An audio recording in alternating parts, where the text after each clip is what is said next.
Welcome back to the Fast Break. I'm Taylor Hoth, and of course, this is Donnie Kendall. And this will be our last episode of the year. What a great time we've had doing this. This has been something I think we've both enjoyed tremendously. Yeah, I mean, I'm glad we had a chance to do this.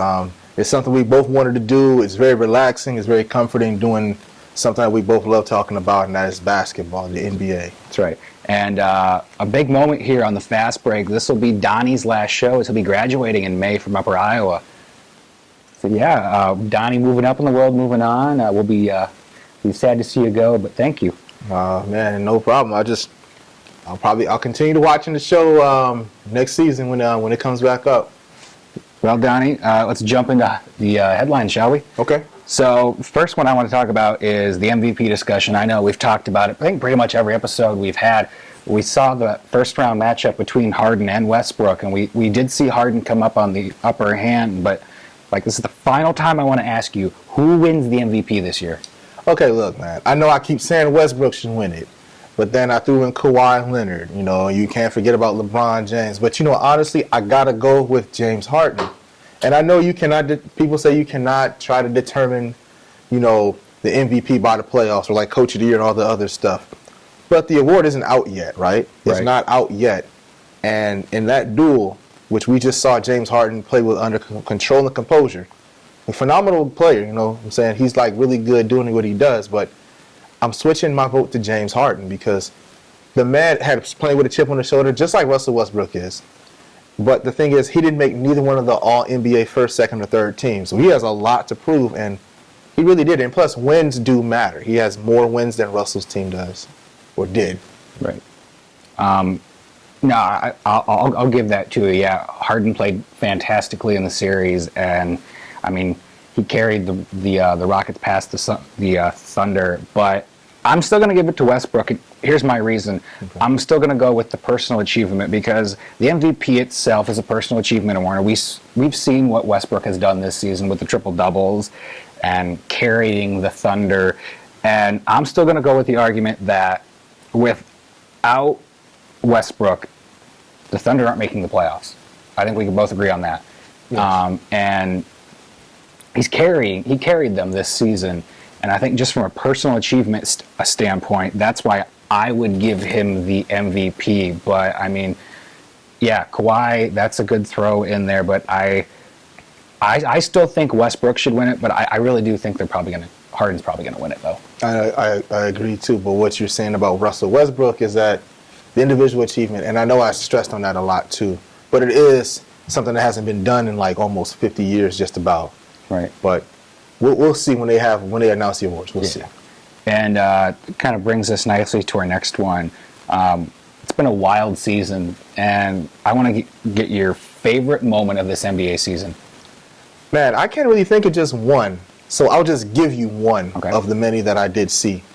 And I will say that it was at the All-Star break where Russell Westbrook threw the alley-oop to Kevin Durant. Yep. The crowd went nuts, and the bench went nuts, too. That was a really feel-good moment, considering what happened during the offseason that led to Kevin Durant leaving to go with the Golden State Warriors, which made him look like a villain in everyone's eyes. But, all the basketball came together at that moment, pretty much. Right. That was a great moment. And a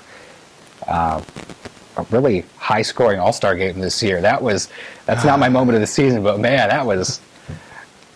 I know there's no defense in the All-Star game, but that was ridiculous. My favorite moment of the year, I don't know, this one's kind of savage. It was Devin Booker of the Phoenix Suns scoring 70 and still losing. Man. Come on, 70 points and you still lose. I don't know if you're going to see that again for quite a while. That is a high level of dysfunction to score 70 and your team still lose. There's Michael Jordan's 63-point game against the Celtics in '86. Went to them overtimes, and they still managed to lose by 4 or 6 points. But that moment you just described right there, I'm just watching it, and I'm like, man, he is not missing. He is really getting bucket for bucket. Mm-hmm. Kind of reminds you of when Kobe Bryant had his last game against the Jazz, and he was just, let's go for 60, and just started going and going and going. Booker, I wouldn't be surprised if he has another type of performance like that. But I do want to ask you this. Can I give one more another moment? For it. Klay Thompson going crazy. Right. in 3 quarters. Was it 66 and 29? Was it 60 or 66? Is it 66? I think it was 66 and 29 minutes. It was up there. I don't remember exactly. I don't know. It was a high number. It was up though. there. But man, and I'm like, why'd you take him out? He could have broke Kobe's record. Right. Why'd you take him out? He could have Right. passed Kobe, not broke his record. Like, why'd you take him out? Like, just seeing that's just insanity right there.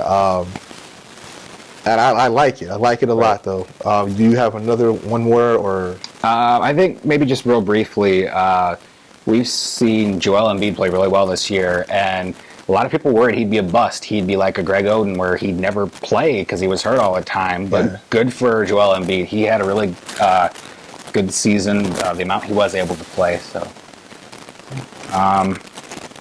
last headline I want to go. This is kind of a new one, kind of a little wacky one.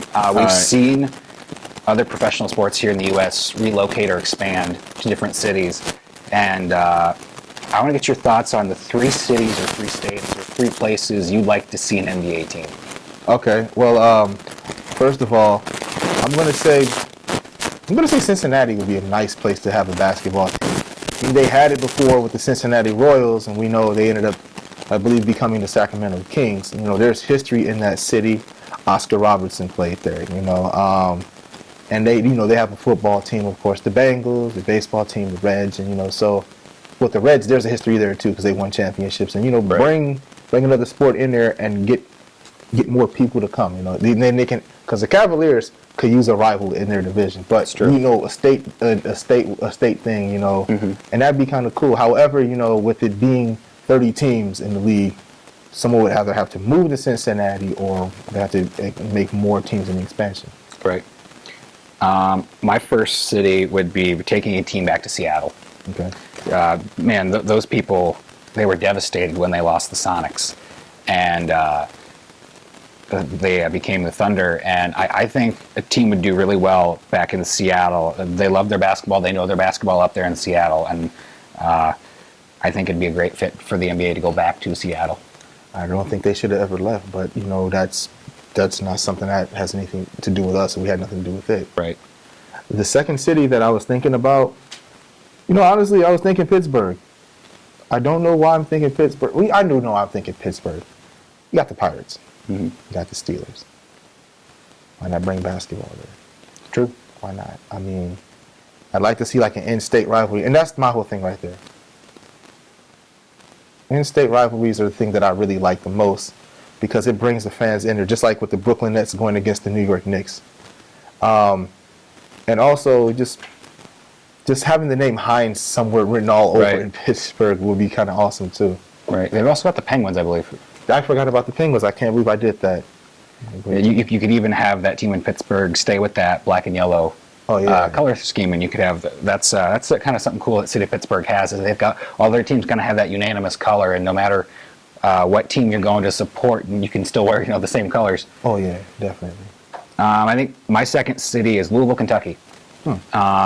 It's a beautiful city. I've been to Louisville, and they've got a fantastic arena for their college team, and they really love basketball down there. And I think an NBA team would thrive down there. Those people really love basketball. Okay. Then for my third city, I have to say San Diego, because they once had an NBA team, the Clippers, as we know them now as the Los Angeles Clippers. And, fun and sun out there. People do enjoy good basketball. Would not be surprised if a team did relocate there, but it's just a matter of when or who with it happening. Right. My final team, this one's going out on a limb, so buckle up. So this is a wild one. Okay. Alaska. Anchorage, Alaska. Now, I understand the perplexed look, but let me tell you why. So, it's cold in Alaska, and football would be difficult. Baseball would be impossible. Okay. But basketball, it's played indoors. So, right there, if you build an arena, people will come. They've got a good basketball program at the university there in Anchorage, and there's nothing really else to do in the winter because it's so cold. And I think if you put a basketball team there, I think it would, I don't know if it would be a huge success, but I think for a while it would intrigue the people of Alaska, and I think you'd be able to sell tickets. I mean, to each his own. I mean, Alaska, that's like 6 months of darkness to 6 months of sunlight. Right. So if it happens, I would welcome it. I might become a fan of a team in Alaska. Right. I just don't know. The game time starts though. I don't know how that would. Are they East Coast time or Pacific? You know, they be Pacific. I think they're Pacific time. Yeah, so, it would have to be Pacific time. So right. that's a lot of late games. Right. All right. So last episode of the year. So we were thinking, who is the best starting five of all time, and then who you could also have a six man on that all-time five, and then a really good question here is who would be the coach of that team. So that's a really difficult question, but we've came up with our answers, and of course, here to help us is our friend Quentin. So we're here to discuss the best starting five of all time with a six-man. With a six-man. And a coach. And a coach. And a coach. So let's dig in. So Quentin, who would be your point guard on your all-time five? On my all-time five, I think, we already talked about our top point guards. I'm going to still stick with it. I'm going with John Stockton. I mean, it's just for obvious reasons. He's the best pure point guard, I think, because, his assists, stats, and everything, he leads it by a country mile. It's not even close. And I think Jason Kidd's second, and it's still not even close. Over 3,000 more assists. And, I think as fans, that's what they think about a lot of times. But, his steals, too. He leads the NBA in all-time career steals, and I think that's what that can mess with opponents' heads a lot too. Because you got to wonder, he's going to get me now, he's going to get me then. So that's why I went with John Stockton. All right. I went with John Stockton too. Now I think guys like Magic had the flair and the notoriety, but Stockton, he was a ball player. He averaged a career double-double, like Quentin mentioned, steals and assists leader, 11-time All-NBA. He's in the Hall of Fame, and man, him and Malone, they had that pick and roll mastered, and man, just the best pure point guard ever, I think. Donnie? Okay. Well, I got to divert from that and just go into my guy, Magic Johnson. I mean, obviously, I've said the same thing before in a previous episode of this. The man has 5 rings, all in the 80s. He even had two back-to-back championships. He's won the MVP multiple times. He played center, started center, Game 6 against the 76ers, 1980 NBA Finals. 42 points, 15 boards, 7 assists. Come on, man. Had a great cast, played with Kareem Abdul-Jabbar, had a great team. Always on time when he played, man. And a Hall of Famer also, too. And starting point guard of the Dream Team. It's true.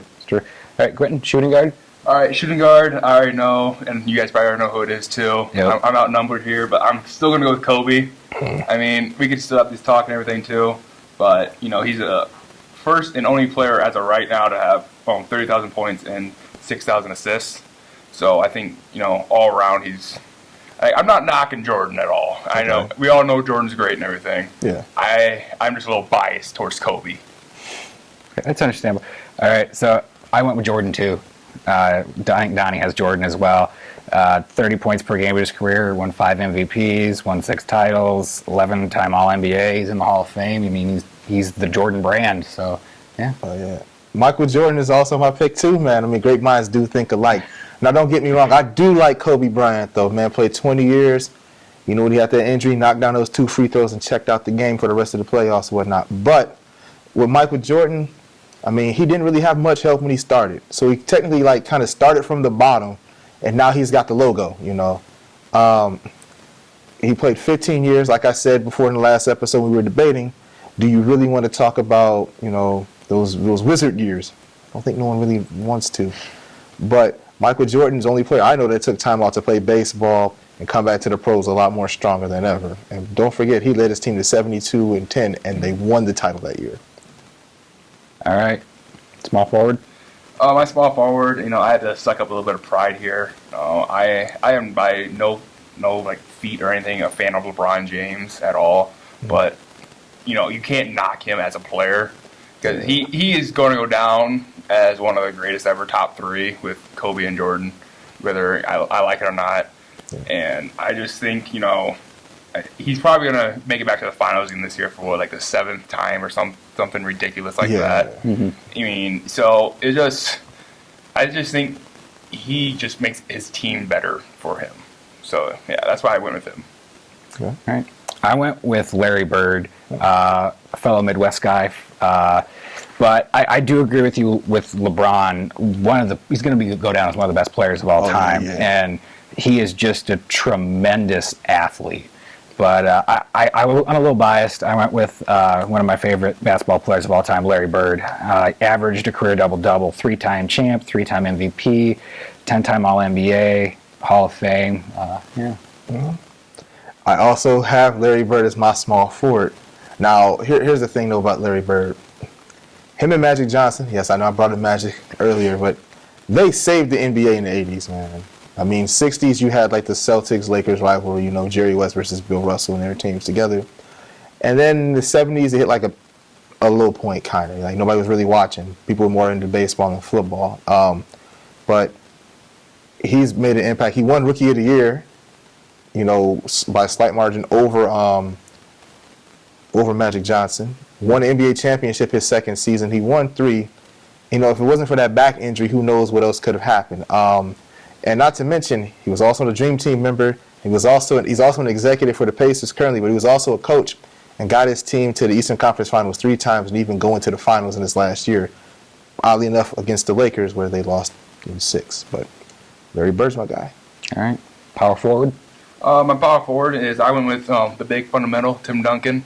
I mean, I think everybody knows how great he is. He just doesn't get, probably, as much respect, or I don't even know if everyone would call that. Just he's not as like hyped up as like Kobe was or all that, because his outfit was denim blue jeans and a Walmart polo. I mean, that was his outfit for every game. It doesn't matter what time of year it was or anything. So he wasn't a flashy guy, and I think that kind of went like a little bit underneath the table, or whatever. And just with him, he did the little things right, and I just think that's really what really helped him excel. Right. My power forward is also a guy who's played recently. It's Dirk Nowitzki. I think Dirk is the best international basketball player ever. Okay. He won an MVP, 13-time All-NBA. He's got that really unique shot.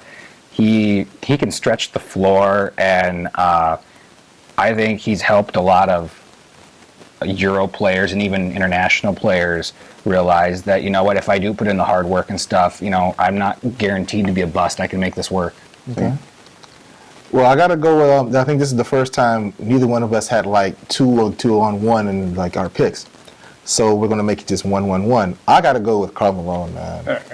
I mean, the guy was the model of consistency in those the Utah years with him and John Stockton playing together. The man rarely ever missed a game, save for he probably missed 1 game a season, 2 games, maybe even 3 sometimes. I mean, we don't count when he was in Los Angeles, but we're going to go on the strength of the fact that he is one of the least talked about players to have won the MVP. He won it in '97 over Jordan, and he won it in '99 in the locked-out shortened season. And he just, like I said, he averaged like 20-10 pretty much a lot of his career, pretty much ended his career like that. Not to mention he had a streak of like almost 10 seasons of 2,000 plus points, in consecutive seasons. Least talked about, but he's like, because he doesn't have the rings, that doesn't mean he's not a great power forward. Right. Center? My center, I went with Kareem Abdul-Jabbar. He's the all-time leader in points, and I don't think anybody's ever going to break that. I mean, LeBron's probably got the best chance at it. Yeah. Because especially, how he's been taking care of himself and everything. So he's probably got the best chance of getting it. But, he's like a 19 all-time All-Star, 6-time like MVP, I believe, something like that. And, I just think he just was like really like exciting to watch. I mean, he brought people, attention back to the Lakers a little bit and everything. He really helped, the Lakers out when he joined them. Yeah. All right, my center. I think we've talked about this before. It's Bill Russell, and I'm aware. I know you think it's a soft era, but somebody had to win, and Bill Russell was one heck of a player. Career double-double, 5-time MVP, 11 All-NBA, Hall of Fame, a living legend, really. And Donnie. This is going to come as a shock to a lot of people, though. I like Wilt Chamberlain. I like Bill Russell. I like Kareem Abdul-Jabbar. And Elijah one's one of my favorites. But, man, I got to put Moses Malone in there. Okay. 6-time rebounding champion, led the league in scoring. Got himself his only ring playing with Dr. J and the 76ers of 82-83 season. He was a model, he was a mentor. I'm getting tongue-tied all of a sudden. He was a huge mentor for Charles Barkley, helped him out when he was a rookie. The guy got to the finals where they lost to the Celtics in 81 with Houston. He is the only player that I know of to win the MVP as both part of the Western Conference and then the Eastern Conference. And I think that was back-to-back when that happened, too, 81-82, 82-83. If I'm wrong, I'm probably wrong. But he's the definition of a hard hat lunch pail kind of guy. When he passed away last year, I was a little bit saddened by it because I thought he was one of the greatest rebounders of all time. One of the greatest big men that you don't think about. And as a tidbit of information, he played for the Milwaukee Bucks in the 91-92 season, and I think he led them in scoring and played more games than most of the guys around the age of 37 to 38. So that takes a lot right there, and he was always hustling hard. That's what I like. Yeah. All right. Time for the sixth man. All right. Well, since we didn't do like all-time sixth man and everything like that, I put Michael Jordan as my sixth man just because I had Kobe starting, because we are talking about how I'm biased towards Kobe. And, just like you guys have already said, too, he's like his own brand, too. Yeah. But, I don't know. I think if you put Kobe in Jordan's shoes, Kobe probably would have had his own brand, too. Would have been, it's just, because I just think, like, because that's like really the first, like, when Nike and all of them were really starting to get at it. Yeah. So, I just think, we're never really going to know. We don't have time machines or anything. You can't, like, alter the past. So I just, I have Jordan there. Okay. Right. My sixth man's LeBron. You guys have mentioned it. Quentin, you had him earlier. LeBron, one heck of a player. Tremendous athlete. One of those guys who redefined a position. You can put him anywhere on the court, and he can excel at it. I don't think we need to know LeBron's stats and his accolades. We've all seen it, but I'll lay them out. 12-time All-NBA, 3-time Finals MVP, 4 MVPs in the regular season. What a player. I'm going to break the rule a little bit, though, and give you an actual six-man. John Havlicek. Okay. I mean, the guy was with the Celtics from the early 60s and retired, like, in the 70s. He carried on the team. At one point, he was, like, the leading scorer in Celtics history over Bird and over Kevin McHale. I mean, Paul Pierce has since passed him, but he was pretty much the glue of that team after Russell retired. Led him to 2 more championships. And just seeing number 17 out there, I didn't see him personally, but with clips and everything like that, and what you read his stats, he was really pretty good six man. All right, coach of the all-time 5. My coach of all-time 5 is going to be Phil Jackson. He's obviously a better coach than he is like a GM. I think we can all vouch for that.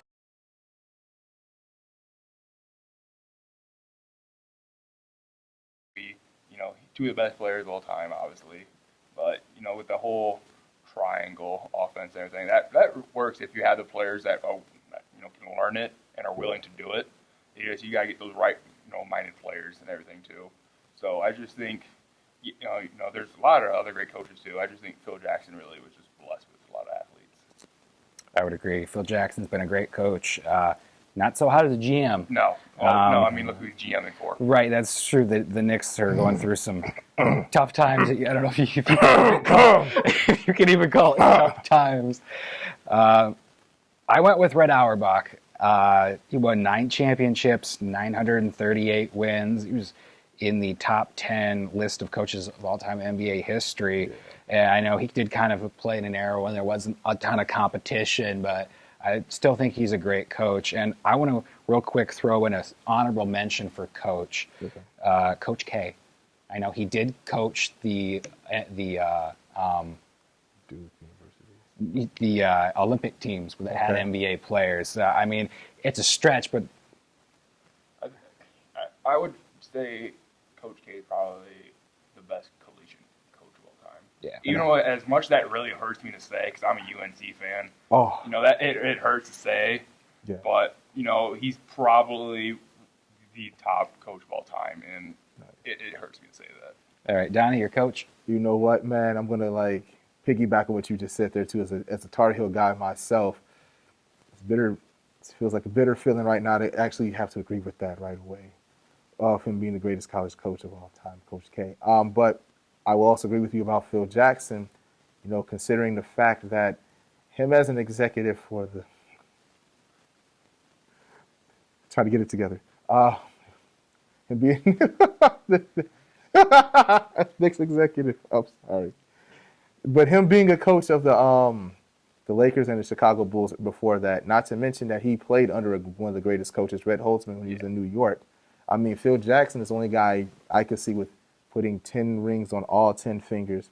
Probably got like a necklace with all 3 other rings, or probably got 2 earrings or something like that. Mm-hmm. You know, the Zen Master is what they called him. I definitely admire the fact that he had came and took the Chicago Bulls team to 7 games to the Eastern Conference Finals, one away to face Portland or LA to face Portland, and they just came up short. But the next 3 years, they got it rings. Mm-hmm. Definitely an influence on Michael Jordan and other players as well, too, though. But, you know, it goes without saying that he is probably the greatest coach there is. But, like, my honorable mention, I got to give it to Popovich. His system works.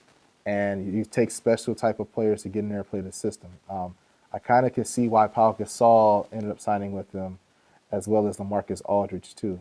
And he's done a great job with players who just show up and just work hard, like Kawhi Leonard, Tim Duncan. He helps. If you believe in the system, it will work for you. Mm-hmm. Much like Phil Jackson's triangle, which is not really working in it. I'm going to try not to laugh when I think about that team. But it's just, he makes everybody great if you're willing to listen and buy into what he's doing. Both coaches, I mean. And, you know, also off that, too, he's probably he's a really nice guy, too, from what, you know, I read articles and stuff about him, too, you know. He's not a big type of guy for interviews, everything like that. Talking about Pop, right? Yeah. Pop. Okay. Yeah, we're talking about Pop, but yeah, you know, I just think he's kind of like undervalued. I think about a little bit anymore because you look at like Steve Kerr is like the top guy right now because of the Golden State Warriors. So he kind of like a little bit lower than he should be, I think, because you take Steph Curry, Klay Thompson, and KD off the Golden State Warriors. I mean, you probably have a 20-62 team. Exactly, maybe. Right? Because with those guys, even with Steph and Klay last year, they're young guys. They finally developed into who they are today. Yeah. And Kerr just kind of got that handed over to him. So it's not like he coached them to be up to that level or anything. I think we want to go on and say this though. With Mark Jackson, when he coached him, mm-hmm. I think he made Steph Curry a much better point guard. Yeah. While as Steve Kerr allowed Steph to like create his shot and just get out there and just get it going. But I think like he had much more control of his game. Not saying he doesn't have control at all, and not saying that Steve Kerr's a bad coach for this, but I think with Mark Jackson, that worked out for him as a point guard. Yeah, I mean, I don't know.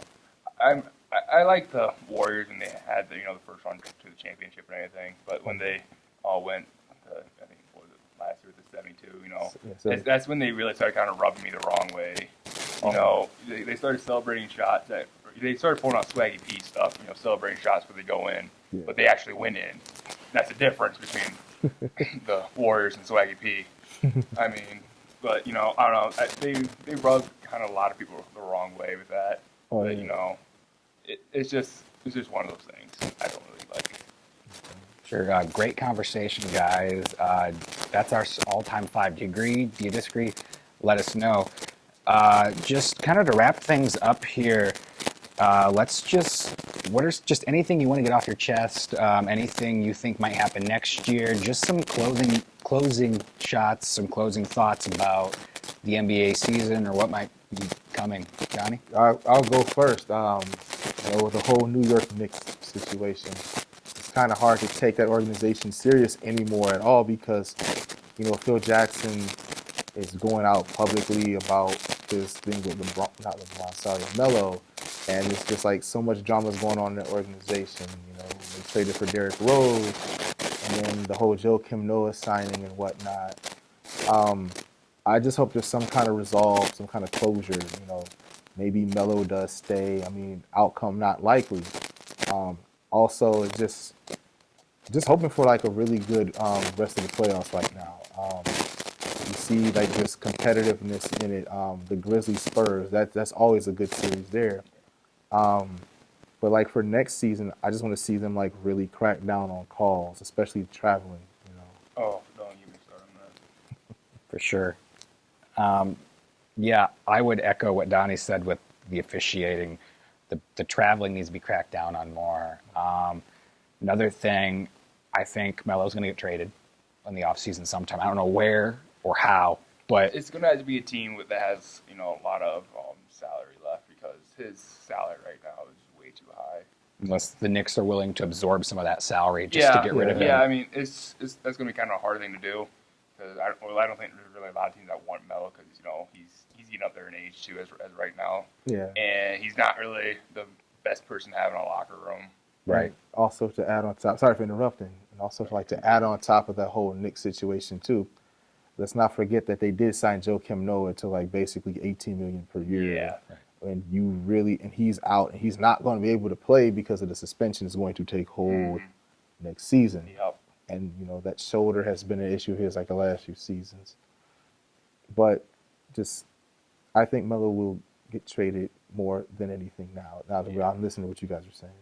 I think last thing I want to say about Melo is if he gets traded, I think it should be to a team that is close, that they're just missing that one piece.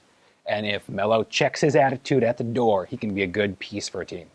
I know this might be a little bit of a long shot, but with rumors of Paul George leaving the Pacers, I think the Pacers might try to work out a deal with the Knicks just so they can get like another big name to it, because Indiana is not really that high profile of a thing, it's a lot like Iowa, a lot of corn and everything. So, with that, it's possible, it's just it might be a little bit of a long shot, but, it could happen. Okay. And then, what I also like to talk about a little bit, which we talked about a little bit with D Rose and everything like that. Oh yeah. I think, it really hurts me to say that, cause, he's such a good athlete. He's gifted. He does a lot for the community. He still does a lot for the city of Chicago, with donating, helping out kids and bad areas of town and everything like that. So I really hope he can get healthy and stay healthy for a while because he's already been through too many injuries at his age. But another thing, I know we talked a little bit before about this before the show. I think if New Orleans can get a point guard or a good shooting guard, either a young guy or one free agency, they can make a run at Golden State because Golden State, and this also has to be a Boogie stays too. That's going to be a big thing because they have probably the two best big men in the game right now, and you get someone that can give them the ball, but can also make plays for themselves. That's going to open the door up for New Orleans, I think, because we saw it with OKC, last year when Golden State was down 3-1. They couldn't, defend Cantor or Durant or Adams even. So I think they could be really, really good contenders in the West. For sure. Real quick, one bold prediction for next year. Bold prediction. That's a strong one right there. I think Boogie bolts. Yeah. Because if you look at New Orleans situation with Anthony Davis, how big money he's getting, you got a guy like Boogie Cousins who's going to command a lot more money. And if they do sign Cousins, who else can they sign? They're going to end up having to do like 1-year contracts of non-guaranteed money and stuff. That's my prediction that Boogie bolts. All right. My bold prediction involves the Utah Jazz. If the Utah Jazz can re-sign Gordon Hayward, and if they can get an elite guy from the backcourt and another decent guy in the backcourt, the Utah Jazz will have one heck of a team, and they'll make the Western Conference Finals. Okay. Quentin? Here's the bold prediction. Lakers get a top 5 seed in the playoffs. Yep, because with rumors of Paul George going to the Lakers, that's one piece to add to the puzzle. And like you talked to, if Boogie bolts, there's not a lot of teams that are going to be able to pay him what he wants to. And the Lakers, besides the Knicks, have the most money. They're probably not even a little bit more. And so if we get D'Angelo Russell, Paul George, and Boogie, I think, that's a really good, great combo right there. And if you can get all the pieces working together, playoffs. All right. Well, those have been some bold predictions. That's all the time we have today. Thank you so much for watching. We'd like to send out a special thank you to Dylan Field, Mel Starson, Jay Rizek from the NBA, our good friend Quentin Brandt for helping out all the time. It's been a blast to do this show, and I look forward to being back next year to produce the Fast Break with all y'all. And thank you so much for watching. Oh, until next time, stay safe, great summer, and keep ball.